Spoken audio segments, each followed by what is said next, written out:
Welcome to Education Today. I'm Chris Garitano, Armstrong School District's multimedia technician. Today we have a truly outstanding show for you. Many of you are aware of the benefits of the AHS-TV Foundation, and over the years we've had trustees from the foundation in our studio to tell us about the many things that they work so hard to try and accomplish for our schools. They also make a point to mention the various donors who support the foundation's cause, and thus the school district and its students. Tonight we are fortunate enough to have one of these donors here with us. However, this is not just any regular donor. His way of raising awareness and money for the foundation is truly unique, and let's just say he is racing against the odds to help the AHS-TV Foundations and its initiatives. Welcome to Education Today. Would you please introduce yourself for our viewers at home? Sure. My name is Aaron Stanley. I'm a proud class of 2000 graduate of Katanning High School. Okay. And Aaron, I understand that you have various connections with the school district. Can you tell us a little bit about those connections? Sure. I'm actually a Katanning High School graduate, class of 2000. So I went to multiple schools here in the district: West Hills Elementary, what formerly was Katanning Area Middle School, and then Katanning High School. My father teaches in the district. He has for 34 years, I believe. And in my professional career, I actually work professionally with a lot of the teachers in the school district. Okay. And back when you were still involved in the school district, what were some of your experiences or highlights, we'll call them, as you were growing up through our district? Well, the highlights were probably more academic than they were athletic. I was a very avid hockey player. Played hockey all the way through high school at Katanning. I also played football as well. Academic, I got a chance to know a lot of my teachers, and at that time Katanning had a lot. It had smaller class size. Got a chance to really know my teachers really well, and a lot of my personal connections with a lot of the other students I'm still good friends with today. So good. Now, it's my understanding that you have helped raise money or awareness for groups in the past. Could you tell us about some of these other causes? Sure. Yeah. Every year I try to choose a charity that in the area, either where I work or where I live or that I'm connected to in some way, shape, or form. I try to choose a charity that I can help to raise money for. In the past, I've raised money for the Elks Home Service Program here in Katanning. I've raised money for the Imagination Library through the Grove City United Way, which is where my office was at one point throughout my career, and just recently, with the AHS-TV Foundation here in the Armstrong County, Armstrong School District area. Okay. Now later on here, we're going to mention exactly what you did do to try to raise money and awareness for the foundation. Before we get to that, though, with these other groups that you've helped raise money for, was it a similar type of way of raising money or awareness, or how did you go about that process? Yeah, very similar. I'd say I didn't have the advantage of having a nice little multimedia studio where we could sit down and talk about it with the camera. I think that this is definitely pretty neat, but very similar. Again, pick a program or pick a charity that I think that could help to benefit. Get out emails to friends, to business contacts, etc., as well as posting things on social media sites like Facebook to try to help to raise awareness and help to raise money for the cause. Sure. Al, you mentioned Facebook. In that, I guess social media we know is blowing up. It's a completely new way of communicating. How has social media, has that really helped in your efforts of trying to raise awareness for these different organizations? Yeah, I'd say it's probably helped more so in awareness than it has necessarily just in pure fundraising. But it's amazing. I'm not a very old guy. I'm in my early 30s, and we didn't even have access to social media back whenever I was in high school, or even in college for that matter.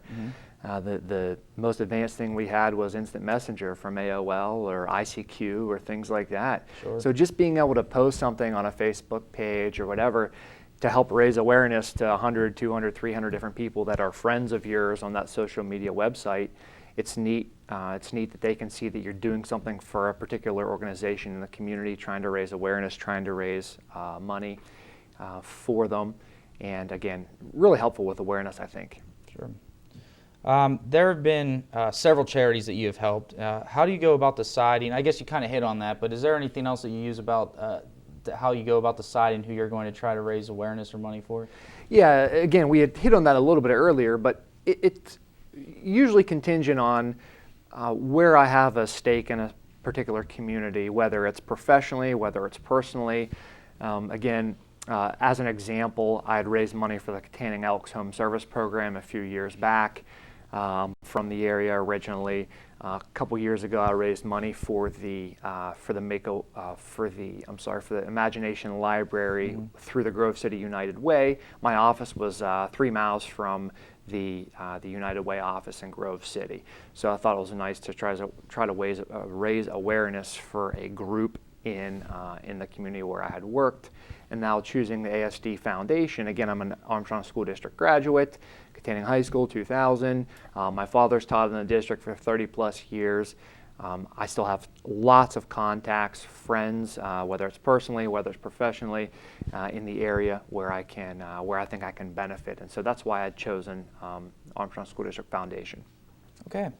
Well, as a member of that foundation, I can tell you that I appreciate that greatly, and I think that that speaks for the foundation as a whole and for the students who benefit from everything that we're trying to do. So, now, generally speaking, what has been the response from the communities or organizations that you've helped out to this point?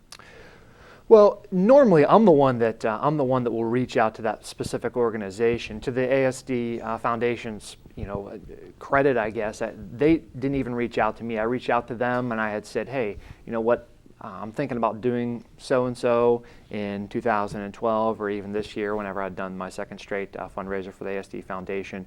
Is there anything that you guys can help me with to try to get the word out to some of your larger donors, to some of your contacts?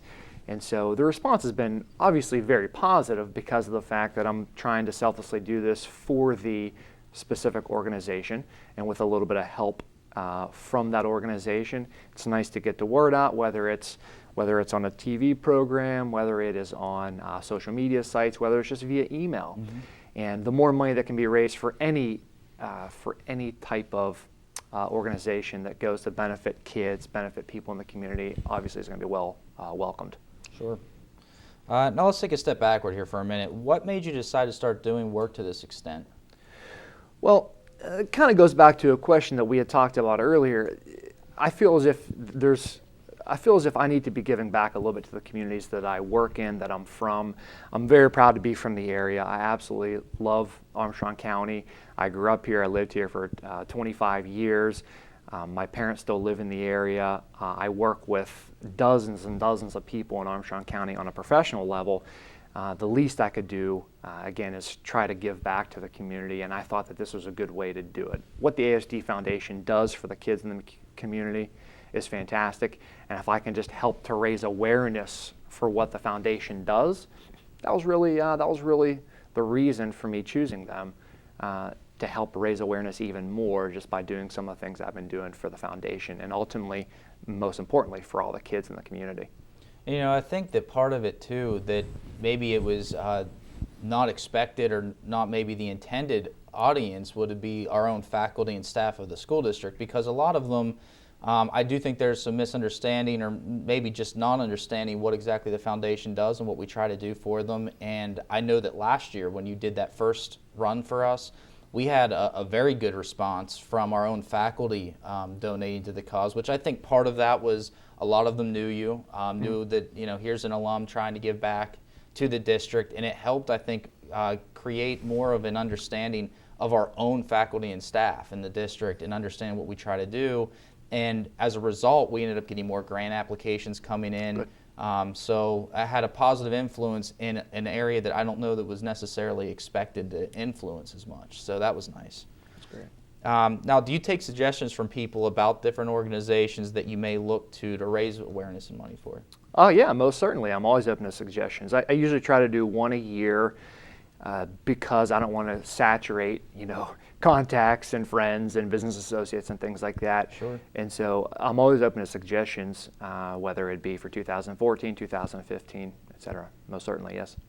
And one thing to note for anybody who may be watching this and may be interested in donating in the future, I don't know about all of the organizations that you've worked with in the past. I know when you work with us, one thing that to keep in mind, and a lot of businesses do ask this, is our foundation is a 501c3 nonprofit. So even through donating to you, because whichever direction you donate, you could donate directly to the foundation, and we're going to hit on a different method of how you set up donations this year, but those are all tax deductible type of things that you could write off in the future. So, okay, we're going to take a short break and then come right back here to discuss more about Aaron Stanley's tremendous contributions both to our district and surrounding communities. Stay tuned. Vince Mercuri, Executive Director of the Open Door. Worried, scared, confused, not sure where to turn for help? The Open Door, a behavioral health organization, has a full range of addiction counseling services and mental health crisis intervention services which may be able to help. Call 724-465-2605 or 1-877-333-2470. The Open Door, steps towards hope, courage, and recovery. Brought to you by the Armstrong, Indiana Drug-Free Communities Coalition.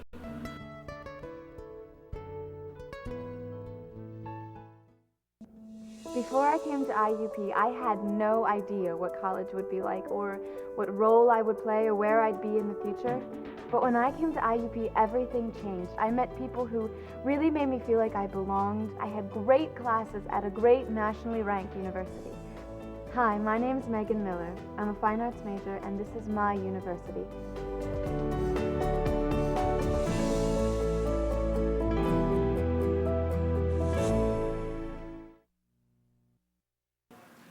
Hello, I'm Cindy McCrae, Director of Arc Manor Addiction Recovery Center. Arc Manor is committed to confidential quality services 24 hours a day, including fully licensed residential, partial hospital, and outpatient treatment programs. With 39 years of experience in addiction treatment, Arc Manor puts an emphasis on the needs of special populations including women, co-occurring disorders, and adolescents. For more information, call 724-548-7607 or 800-323-1333. Brought to you by the Armstrong, Indiana Drug-Free Communities Coalition.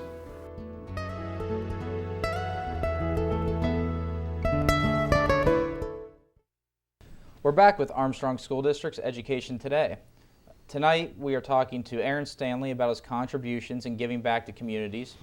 Okay, Aaron, the main reason we brought you in today, and we've hit on this a little bit, is to speak about your most recent venture. This is the second consecutive year, as we also mentioned, that you've decided to help raise money and awareness for the ASD Foundation.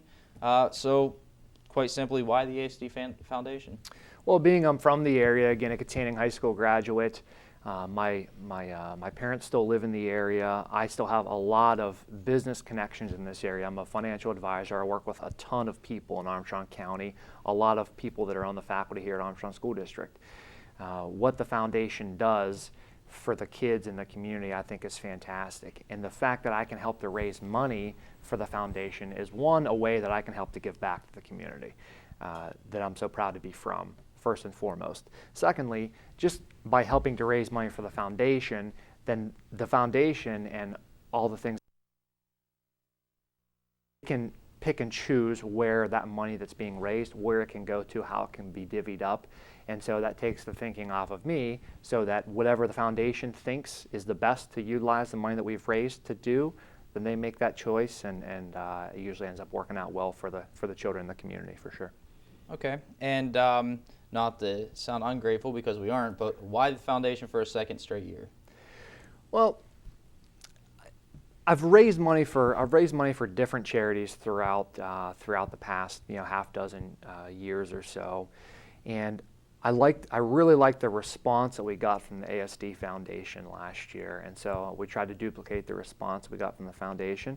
One, I think two, it brought to light just from all the people that we have in the community that, oh, okay, the foundation does this, and there's somebody going out and running a 50-mile race or running a 100-kilometer race just to help raise awareness for these kids in this community. I was kind of going for the shock value there, and I think that having that or doing that is, again, trying to bring into focus the most important thing here, which is what the ASD Foundation does for all the kids.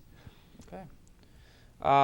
What are you doing to help raise money for the foundation? Specifically, what were you doing this year? Well, I helped. What I did initially was I sent out an email to a bunch of personal as well as professional contacts, just saying, this is what the ASD Foundation does. This is what I'm trying to do to help raise awareness for it. And I'd like to raise money by running in a race that is X number of miles long, and it's going to take me Y number of minutes. And that's what I'd like to do to at least bring into focus what the ASD Foundation is doing. So first and foremost, I sent out an email to hundreds of contacts that I have on a professional and on a personal level. Mm-hmm. And then secondly, we mentioned earlier social media as well.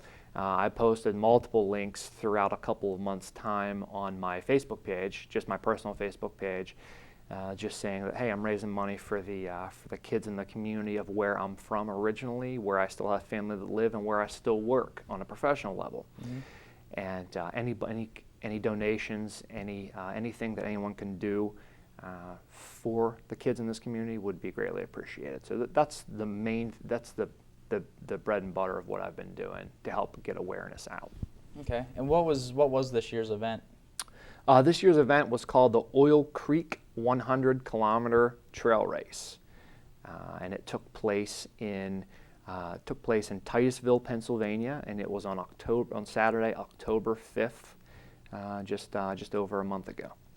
And I know, we brought you on last year, and we talked about the event that you did last year as well, which was the JFK 50 miler, I believe, right? Exactly. And I know on that particular event, we had some camp video footage that you provided us, which was kind of neat, and showed some of the different terrains and things that you had to go through. There's some, regular, flat road type surfaces, but you also had some off-road rocky type surfaces. What was this kind of comparable to that? Excellent question. Basically, about 98% of what this year's event was, this Oil Creek 100-kilometer trail race, was virtually all primitive single-track trail.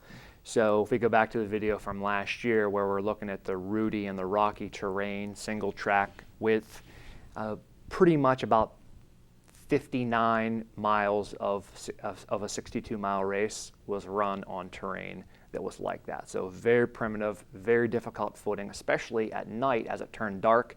It was a humid day, it turned dark, moisture started to gather on the roots and on the rocks, and it made footing extremely difficult. So predominantly all trail. No twists or bruises or anything? We'll leave that for a different discussion. Okay. Now, Aaron, we thought last year's event was long, but this one was even longer. What, if any, other similar events have you participated in before? Good question. Okay, so I don't know the exact total, but I've run a lot of races of marathon distance or longer, somewhere over 20, I think. To give an example of how difficult the terrain was on this most recent one, it was 62 miles, 100 kilometers. The year before, whenever I had done the JFK 50 miler for the School District Foundation, it took me somewhere between 12 hours and 30 minutes and 12 hours and 45 minutes, give or take. This race I did this year was actually 100 kilometers. It was only 12 more miles, and it took me another 8 hours to finish. And so that shows the terrain, going back to a question you had asked before, the terrain was very difficult to navigate, especially as it turned dark at 6:30, 7 o'clock at night. As all the moisture gathered on all the areas of footing, it made staying upright very, very difficult, especially with a pretty stiff and tired body. Now, I'm sure that in doing these type of events or even fundraisings, that you have some kind of a goal or goals that you maybe, or benchmarks that you maybe look to. What would be, or if you had to pick one, the ultimate goal in your eyes for this particular case? The ultimate goal in my eyes for basically any ultra marathon that I run is finishing without the aches and the twists and the bruises. The ultimate goal truly is finishing. I'm not a very fast runner at all. My personal best at a road marathon is 4 hours and 22 minutes. Not very fast. It's a 10-minute mile. I'm not a very fast runner. And so what I like to do is try to stretch out the distance to make it more difficult, because I am not interested in going faster. I'd like to try to go longer, and so it shows it really forces you to play a lot of mind games with yourself over a 20-hour period as you're trying to stay upright for that entire period of time. Now, what are some of the intricacies when you're doing something such as this, like trainings or stretching or anything that you might be able to? Well, I actually train to run in races of this length by running in other races. I know that kind of sounds odd, but I'll train by running in 50, for this one in particular, I trained by running in a 50-kilometer race a month before. That was up in Punxsutawney. That's probably my favorite race of the entire year. It's a 31-mile, 50-kilometer race up there. I've run in a couple marathons this year, and the biggest thing between training for an ultra marathon and training for just a regular road marathon is your weekend runs, whereas on a road race or in a regular marathon, you're running one long run on a weekend. Mm-hmm. Whenever you're training for an ultra marathon, something 50 miles, 62 miles, 100 miles, you're doing 2 long runs on the weekend to try to train your body to continue to move whenever you're tired. Because whenever you roll out of bed on Sunday morning after running 20 miles the day before and you've got to run another 20, it takes a lot of time, it takes a lot of work, and it takes a lot of discipline. Yeah, I can imagine.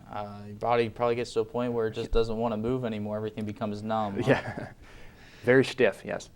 So how long have you, or how long did you promote this, and how much, are you aware of where we've come in as far as the fundraising total? Well, we only promoted this, I think, actually for a couple of months. Again, the race took place on October 5th. I believe that we had emails went out, Facebook posts had went out maybe 6 to 8 weeks prior to, so not a whole long period of time. Mm-hmm. And I don't know what the final number, what the final tally is. It's somewhere around $1,000 we helped to raise for the foundation. Excellent, good. How did you go about raising? I guess we already did kind of hit on that, but we did, your social media and emailing out to contacts of yours, but did it seem like there's a portion, I guess, even that came from one area over another, or you might even want to talk about here the CrowdRise setup that you did? Yeah, so I set up a CrowdRise website, a donation website that people could just click on a link in the email that I'd sent out to everyone. They could click on the link, they could pay via debit card, a credit card, where they could donate $5, $10, $50, whatever it ended up being. So that was one thing that I had done differently this year versus what I had done in 2012 for the foundation. I set up that website, made it a little bit more seamless, a little bit simpler versus everyone having to write checks and mail them into to the foundation. Right. That's the first thing that I had done differently. And secondly, I think that the majority of the funding that came in were people that I had known throughout the area.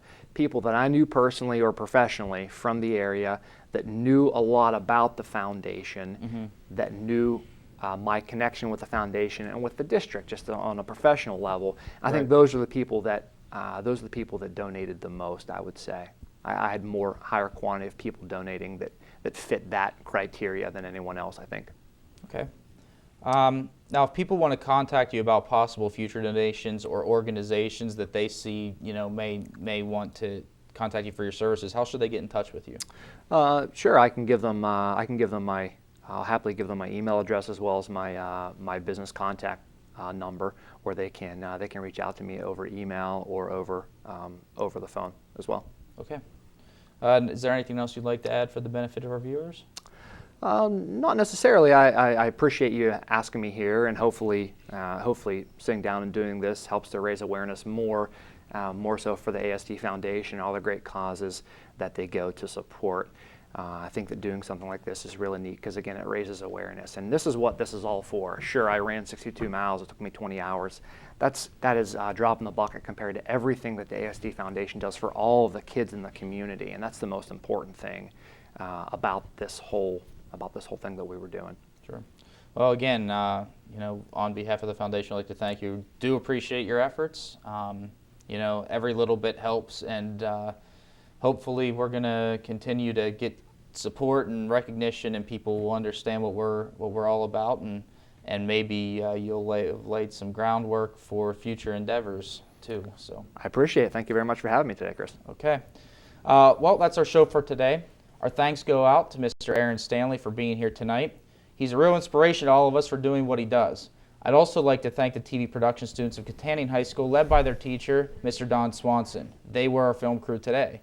As always, DVD copies of this and all Education Today programming may be requested by contacting myself, Chris Garetano, ASD's multimedia technician. Please join us again next week for another look at the Armstrong School District. Visit our website for updated information and news about the district, and have a great week.